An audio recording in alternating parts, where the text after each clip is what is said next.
বাদু জেঠু বিয়ে করেনি। পাড়ার যত নেড়ি কুকুর আছে, বেড়াল আছে, পাখি আছে, সবাই বাদু জেঠুর সন্তান। এর মাঝখানে অত্যন্ত গরমে ভুলোটা হার্ট অ্যাটাকে প্রাণ হারালো, সানস্ট্রোক হয়ে গেছিলো। বাদু জেঠুর খাওয়া বন্ধ, জলও খাচ্ছে না। সেই সময় গোসাই বাবা আসলেন, এসে বাদু জেঠুর গায়ে মাথায় হাত বোলালেন। হাত বুলিয়ে বললেন, মৃত্যু কি জানিস? মৃত্যু হচ্ছে আমরা ছোট থেকে বড় হই, বড় হয়ে আবার আমাদের ছোট হতে হয়।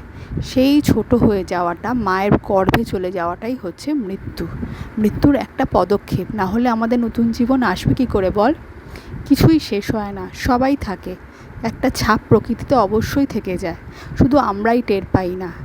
মনে করে দেখ, তুই যে 7 রঙের রামধনু দেখিস, কত রকম রঙ, কিন্তু রামধনুকে মেশালে, প্রত্যেকটা রঙকে মেশালে কী রঙ আসে বলতো?